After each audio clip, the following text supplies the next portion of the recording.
ಇವಾಗ ಫಸ್ಟಿಗೆ ಮಾವಿನ ಹಣ್ಣನ್ನೆಲ್ಲ ಕಟ್ ಮಾಡಿಕೊಳ್ಳುವ.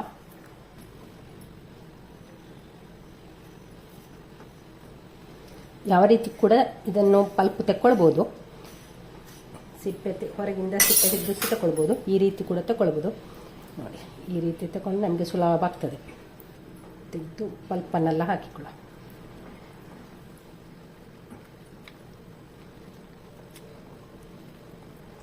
ಇದೇ ರೀತಿ ಮಾವಿನ ಪಲ್ಪನ್ನು ತಗೊಳ್ಳು.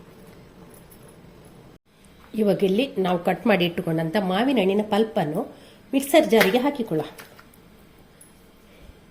ಇವಾಗ ಇದಕ್ಕೆ ಹಾಲನ್ನು ಕೂಡ ಹಾಕಿಕೊಳ್ಳುವ. ಮಾವಿನ ಹಣ್ಣು ಮುಳುಗುವಷ್ಟು ಹಾಲನ್ನು ಹಾಕಿಕೊಂಡು ಒಂದು 2 ಟೇಬಲ್ ಸ್ಪೂನ್ ಸಕ್ಕರೆಯನ್ನು ಕೂಡ ಸೇರಿಸಿಕೊಳ್ಳ. ಇವಾಗ ಮುಚ್ಚಳ ಮುಚ್ಚಿ ಇದನ್ನು ನಯವಾಗಿ ಗ್ರೈಂಡ್ ಮಾಡಿಕೊಂಡು ಬರುವ. ಈಗ ಮಾವಿನ ಹಣ್ಣನ್ನು ಕೂಡ ಗ್ರೈಂಡ್ ಮಾಡಿಕೊಂಡಾಯಿತು. ಇವಾಗ ಇದನ್ನು ನಾವು ಪಕ್ಕಕ್ಕಿಟ್ಟುಕೊಳ್ಳುವ. ಇಲ್ಲಿ ನಾನು ಕಡಾಯಿಗೆ ಒಂದು 3/4 ಲೀಟರ್ ಹಾಲನ್ನು ಹಾಕಿ ಕಾಯಲಿಕ್ಕೆ ಇಟ್ಟಿದ್ದೇನೆ. ಹಾಲು ಚೆನ್ನಾಗಿ ಕುದಿ ಬರಲಿ. ಇವಾಗ ಇಲ್ಲೊಂದು ಬೌಲಿಗೆ 3 ಟೇಬಲ್ ಸ್ಪೂನ್ನಷ್ಟು ಕಸ್ಟರ್ಡ್ ಪೌಡರನ್ನು ಹಾಕಿಕೊಳ್ಳ. 3 ಟೇಬಲ್ ಸ್ಪೂನ್ ಕಸ್ಟರ್ಡ್ ಪೌಡರನ್ನು ಹಾಕ್ಕೊಂಡೆ. ಇವಾಗ ಇದಕ್ಕೆ ಹಾಲನ್ನು ಹಾಕಿಕೊಂಡು ಇದನ್ನು ಪೇಸ್ಟ್ ಮಾಡಿಕೊಳ್ಬೇಕು. ಹಾಕಿ ಒಮ್ಮೆ ಚೆನ್ನಾಗಿ ಇದನ್ನು ಮಿಕ್ಸ್ ಮಾಡುವ. ಇವಾಗ ಇಲ್ಲಿ ಕಸ್ಟರ್ಡ್ ಪೌಡರನ್ನು ಚೆನ್ನಾಗಿ ಹಾಲಲ್ಲಿ ಕಲಸಿಕೊಂಡಾಯಿತು. ನೋಡಿ, ಚೆನ್ನಾಗಿ ಇದು ಕಲಡಬೇಕು. ಇನ್ನಿದನ್ನು ನಾವು ಇವಾಗ ನೋಡಿ ಹಾಲು ಚೆನ್ನಾಗಿ ಕುದಿ ಬರ್ತಾ ಉಂಟು. ಈ ಹೊತ್ತಿಗೆ ನಾವಿಲ್ಲಿ ಕಲಸಿಕೊಂಡಂಥ ಕಸ್ಟರ್ಡ್ ಪೌಡರನ್ನು ಇದಕ್ಕೆ ನಾವು ಹಾಕಿಕೊಳ್ಳ. ಹಾಕ್ತಾನೆ ಇದನ್ನು ತಿರುಗಿಸ್ಕೊಂಡ್ರೆ ಆಯಿತು. ಗಂಟು ಕಟ್ಟಿಕೊಳ್ಳದ ರೀತಿಯಲ್ಲಿ ಇದನ್ನೊಮ್ಮೆ ಚೆನ್ನಾಗಿ ಮಿಕ್ಸ್ ಮಾಡಿದರೆ ಆಯಿತು. ಇವಾಗ ಇದಕ್ಕೆ ಕಸ್ಟರ್ಡ್ ಪೌಡರ್ ತಗೊಂಡೆಲ್ಲ ಅದೇ ಕಪ್ಪಲ್ಲಿ ಫುಲ್ಲು 1 ಕಪ್ಪಿನಷ್ಟು ಸಕ್ಕರೆಯನ್ನು ಇದಕ್ಕೆ ಸೇರಿಸ್ಕೊಳ್ಳ. ಹಾಕಿ ಒಮ್ಮೆ ಚೆನ್ನಾಗಿ ಕಲಡಿಸ್ಕೊಳ್ಳ. ಒಮ್ಮೆ ಚೆನ್ನಾಗಿ ಮಿಕ್ಸ್ ಮಾಡುವ. ಸ್ವೀಟಲ್ಲಿ ಅಡ್ಜಸ್ಟ್ ಮಾಡಿಕೊಳ್ಬೋದು. ಜಾಸ್ತಿ ಸ್ವೀಟ್ ಬೇಕು ಅಂತಿದ್ರೆ ಜಾಸ್ತಿ ಸಕ್ಕರೆಯನ್ನು ಹಾಕಿಕೊಳ್ಬೋದು. ಸಿಹಿ ನಿಮ್ಮ ರುಚಿಗೆ ಅನುಗುಣವಾಗಿ ಹಾಕಿಕೊಂಡ್ರೆ ಆಯಿತು. ಇಲ್ಲಿ ಸಕ್ಕರೆ ಮತ್ತು ಹಾಲನ್ನು ಒಟ್ಟಿಗೆ ಕೂಡ ಕುದಿಲಿಕ್ಕಿಟ್ಟು ಆನಂತರ ಕಸ್ಟರ್ಡ್ ಪೌಡರನ್ನು ಹಾಕಿಕೊಂಡ್ರೆ ಆಯಿತು. ನಾನಿಲ್ಲಿ ಕಸ್ಟರ್ಡ್ ಪೌಡರ್ ಮತ್ತು ಸಕ್ಕರೆಯನ್ನು ಜೊತೆಯಲ್ಲಿ ಹಾಕಿಕೊಂಡಿದ್ದೇನೆ. ನೋಡಿ, ಇಲ್ಲಿ ಕಸ್ಟರ್ಡ್ ಪೌಡರ್ ಹಾಕಿದ ನಂತರ ಚೆನ್ನಾಗಿ ಕುದಿ ಬರಬೇಕು. ಚೆನ್ನಾಗಿ ಹೀಗೆ ಒಂದು ಕುದಿ ಬಂದ ನಂತರ ಸ್ಟವ್ ಆಫ್ ಮಾಡಿಕೊಳ್ಳುವ. ಇಷ್ಟಾದರೆ ಸಾಕು. ಈಗ ನಾನಿಲ್ಲಿ ಸ್ಟವ್ ಆಫ್ ಮಾಡ್ತಾ ಇದ್ದೇನೆ. ನೋಡಿ, ಹೀಗೆ ಚೆನ್ನಾಗಿ ಕುದಿ ಬಂದರೆ ಆಯಿತು. ಇನ್ನಿದನ್ನು ನಾವು ಪೂರ್ತಿ ತಣ್ಣಗಾಗಲಿಕ್ಕೆ ಬಿಡುವ. ಸ್ಟವ್ ಆಫ್ ಮಾಡಿದ್ದೇನೆ. ಇನ್ನಿದನ್ನು ಉಂಟಲ್ಲ, ಆಗಾಗ ಕೈ ಬಿಡದೆ ಇದನ್ನು ತಿರುಗಿಸಿಕೊಂಡ್ರೆ ಆಯಿತು. ಇಲ್ಲದಿದ್ದರೆ ಮೇಲೆಯಿಂದ ಕೆನೆ ಕಟ್ಟಿದಾಗೆ ಆಗ್ತದೆ. ಕೆನೆ ಕಟ್ಟಿಕೊಳ್ಳೋದಾಗೆ ತಿರುಗಿಸಿಕೊಂಡಿದ್ರೆ ಆಯಿತು. ಇವಾಗ ಇಲ್ಲಿ ಮಾಮೂಲು ಸಾಗು ತಗೊಂಡಿದ್ದೇನೆ. ನಾವು ಪಾಯಸ ಎಲ್ಲ ಮಾಡ್ತೇವಲ್ಲ, ಆ ಸಾಗು. ಇದಕ್ಕೆ ಉಪಯೋಗಿಸುವುದು ನೈಲಾನ್ ಸಾಗು ಉಪಯೋಗಿಸ್ಕೊಳ್ಬೇಕು. ನನಗೆ ಇಲ್ಲಿ ಸಿಗಲಿಲ್ಲ, ಹಾಗೆ ಆದ ಕಾರಣ ನಾನು ಈ ನಾರ್ಮಲ್ ಸಾಗು ತಗೊಂಡಿದ್ದೇನೆ. ಇದನ್ನು ನಾನು 2 ಗಂಟೆಗಳ ಹೊತ್ತು ನೆನೆ ಹಾಕಿದ್ದೇನೆ. ನೋಡಿ, ಚೆನ್ನಾಗಿ ನೆನಿಬೇಕು. ಇದು ಚೆನ್ನಾಗಿ ನೆಂದು ಹಿಟ್ಟಿನ ರೀತಿಯಲ್ಲಿ ಆಗಬೇಕು. ನೋಡಿ, ಹೀಗೆ ಚೆನ್ನಾಗಿ ನೆನಿಬೇಕು. ಪೂರ್ತಿ ಹಿಟ್ಟಿನ ರೀತಿಯಲ್ಲಿ ಆಗಬೇಕು. ಅಷ್ಟು ಹೊತ್ತು ತನಕ ಇದನ್ನು ನೆನೆ ಹಾಕಿ. ನಾವು ನೈಲಾನ್ ಸಾಗು ತಗೊಳ್ಳೋದಿದ್ರೆ ಡೈರೆಕ್ಟ್ ಬಿಸಿನೀರಿಗೆ ಹಾಕಿ ಒಂದು 5 ನಿಮಿಷ ಕುದಿಸಿಕೊಂಡ್ರೆ ನಮಗೆ ಸಾಗು ಬೇಯ್ತದೆ. ಅಂದರೆ ಇದು ಅಷ್ಟು ಬೇಗ ಬೇಯೋದಿಲ್ಲ, ಹಾಗಾಗಿ ನಾನು ನೆನೆ ಹಾಕಿದ್ದೇನೆ. ಹಾಗೆ ನಾರ್ಮಲ್ ಸಾಗು ಕೂಡ ತಗೊಂಡಿದ್ದೇನೆ. ಇವಾಗ ಇದನ್ನು ನಾವು ಈ ಬಟ್ಟಲಿಗೆ ಹಾಕಿಕೊಳ್ಳ. ಹೀಗೆಲ್ಲ ಸ್ಪ್ರೆಡ್ ಮಾಡಿ ಹೀಗೆ ಹಾಕಿಕೊಳ್ಳ.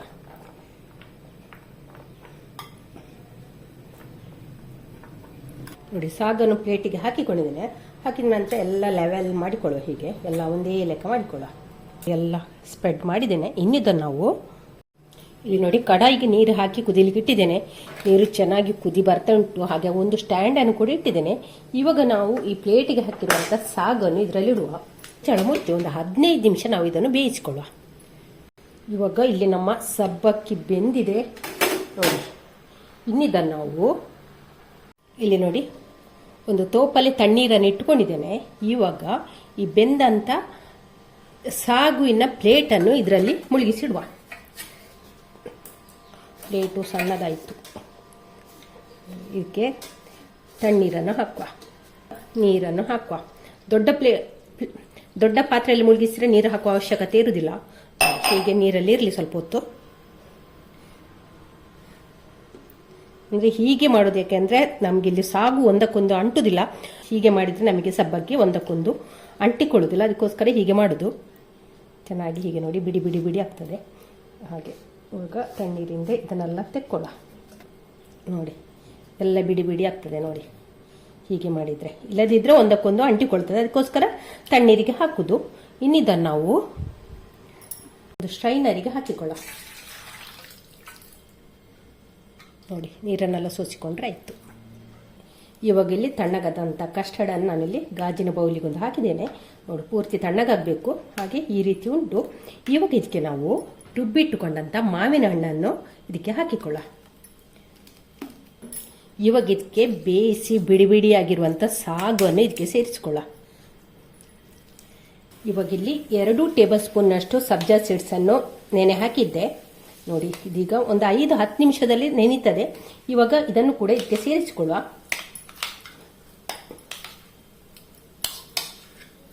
ಸೇರಿಸಿ ಒಮ್ಮೆ ಚೆನ್ನಾಗಿ ಮಿಕ್ಸ್ ಮಾಡುವ. ಎಲ್ಲವೂ ಕೂಡ ಒಂದಕ್ಕೊಂದು ಬೆರೆಯುವಂತೆ ಚೆನ್ನಾಗಿ ಮಿಕ್ಸ್ ಮಾಡುವ. ಸ್ನೇಹಿತರೆ, ಇವಾಗ ಮಾವಿನ ಹಣ್ಣಿನ ಸೀಸನ್. ಹೇರಳವಾಗಿ ಮಾರ್ಕೆಟಲ್ಲೆಲ್ಲ ಮಾವಿನ ಹಣ್ಣು ಬಂದು ಬಿದ್ದಿದೆ. ಯಾರಿಗೂ ಕೂಡ ಈ ರೆಸಿಪಿಯನ್ನು ಮಾಡಬಹುದು. ಸೀಸನಲ್ಲಿ ಮಾತ್ರ ಮಾಡುವಂಥ ಕೆಲವೊಂದು ರೆಸಿಪಿಗಳು, ಅದರಲ್ಲಿ ಇದು ಕೂಡ ಒಂದು. ನೀವು ಕೂಡ ಟ್ರೈ ಮಾಡಲೇಬೇಕಾದಂಥ ಒಂದು ಅದ್ಭುತವಾದ ರೆಸಿಪಿ. ಈ ಬೇಸಿಗೆಗಾಲಕ್ಕೆಲ್ಲ ಉಂಟಲ್ಲ, ಇದನ್ನೊಂದು ಫ್ರಿಜ್ಜಲ್ಲಿ ಇಟ್ಟು ತಿಂದರೆ ಉಂಟಲ್ಲ, ಅದರ ಮಜನೇ ಬೇರೆ. ಒಂದ್ಸಲಿ ಮಾಡಿದರೆ ಉಂಟಲ್ಲ, ನೀವು ಮತ್ತೆ ಪದೇ ಪದೇ ಇದನ್ನು ಮಾಡ್ತೀವಿ. ಅಷ್ಟೊಂದು ರುಚಿಕರವಾದಂಥ ಒಂದು ಡೆಸರ್ಟ್ ಅಂತ ಹೇಳ್ಬೋದು. ನಾನಿಲ್ಲಿ ಮಿಕ್ಸ್ ಮಾಡುವಾಗ ನಿಮಗೆ ಬಾಯಲ್ಲಿ ನೀರು ಬರ್ತಾ ಉಂಟಲ್ಲ, ಹಾಗಾದರೆ ನೀವು ಕೂಡ ಒಂದ್ಸಲಿ ಟ್ರೈ ಮಾಡಿ. ಇವಾಗಿಲ್ಲಿ ಮಾವಿನ ಹಣ್ಣನ್ನು ಚಿಕ್ಕ ಚಿಕ್ಕ ಕ್ಯೂಬ್ಸ್ ಆಗಿ ಕಟ್ ಮಾಡಿಕೊಳ್ಳುವ. ಹೀಗೆ ನೋಡಿ, ಈ ರೀತಿ ಕಟ್ ಮಾಡಿಕೊಳ್ಳುವ. ತುಂಬ ಚಿಕ್ಕ ಚಿಕ್ಕದಾಗಿ ಹೀಗೆ ಕ್ಯೂಬ್ಸ್ ರೀತಿಯಲ್ಲಿ ಕಟ್ ಮಾಡಿಕೊಳ್ಳಿ. ಇವಾಗ ನೋಡಿ, ಹೀಗೆ ಚಿಕ್ಕದಾಗಿ ಕ್ಯೂಬ್ಸ್ ರೀತಿಯಲ್ಲಿ ಮಾಡಿದ್ದೇವಲ್ಲ, ಇದನ್ನೆಲ್ಲ ನಾವು ಇದಕ್ಕೆ ಹಾಕಿಕೊಳ್ಳ.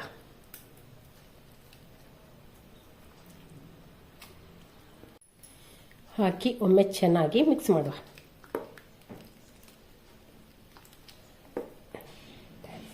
ನೋಡಿ, ನಮ್ಮ ಮ್ಯಾಂಗೋ ಡೆಸರ್ಟ್ ರೆಡಿ ಆಯಿತು. ತುಂಬಾ ಅದ್ಭುತವಾದ ರೆಸಿಪಿ. ನಿಮ್ಮ ಬಾಯಲ್ಲಿ ನೀರು ಬರ್ತಾ ಉಂಟಲ್ಲ, ನೀವು ಕೂಡ ಒಂದ್ಸಲಿ ಟ್ರೈ ಮಾಡಬೇಕು. ಇದನ್ನೊಂದು 1 ಗಂಟೆ ಫ್ರಿಜ್ಜಲ್ಲಿ ಇಟ್ಟು ತಿಂದರೆ ಉಂಟಲ್ಲ, ಅದರ ಮಜನೇ ಬೇರೆ. ಅಷ್ಟು ಅದ್ಭುತವಾದ ಒಂದು ರೆಸಿಪಿ. ನೋಡಿ, ಇಷ್ಟೇ ಮಾವಿನ ಹಣ್ಣು ಕ್ಯೂಬ್ಸ್ ಮಾಡಿ ಹಾಕಬೇಕು ಅಂತೇನಿಲ್ಲ. ಅದು ನಿಮ್ಮ ರುಚಿಗನುಗುಣವಾಗಿ ಹಾಕಿಕೊಳ್ಳಿ. ಜಾಸ್ತಿ ಹೆಚ್ಚು ಕಡಿಮೆ ಮಾಡಿಕೊಳ್ಬೋದು. ಇದನ್ನು ನಾವು 1 ಗಂಟೆ ಫ್ರಿಜ್ಜಲ್ಲಿಟ್ಟು ಇದನ್ನು ಸರ್ವ್ ಮಾಡುವ. ಇಲ್ಲಿ ಇವಾಗ 1 ಗಂಟೆ ನಂತರ ನಮ್ಮ ಮ್ಯಾಂಗೋ ಡೆಸರ್ಟ್ ಸರ್ವ್ ಮಾಡಲಿಕ್ಕೆ ರೆಡಿಯಾಗಿದೆ. ತುಂಬಾ ಟೇಸ್ಟ್, ತುಂಬ ಸೂಪರ್ ಆದ ಒಂದು ಡೆಸರ್ಟ್ ಅಂತ ಹೇಳ್ಬೋದು. ಈ ಸೀಸನಲ್ಲಿ ನೀವು ಮಾಡಲೇಬೇಕಾದಂಥ ಒಂದು ಡೆಸರ್ಟ್. ತುಂಬಾ ಹೆಲ್ದಿ ಆದಂಥ ಒಂದು ಡ್ರಿಂಕ್ ಅಂತಲೇ ಹೇಳ್ಬೋದು. ಇದನ್ನು ತಿಂದು ಕೂಡಿ, ಇಲ್ಲರೆ ಕುಡಿದು ತಿನ್ನುವಂಥ ಹಾಗೆ. ಸ್ನೇಹಿತರೆ, ಈ ರೆಸಿಪಿ ನಿಮಗೆ ಇಷ್ಟ ಆದರೆ ಲೈಕ್, ಶೇರ್, ಕಮೆಂಟ್ ಮಾಡಿ. ಥ್ಯಾಂಕ್ ಯು ಸ್ನೇಹಿತರೆ.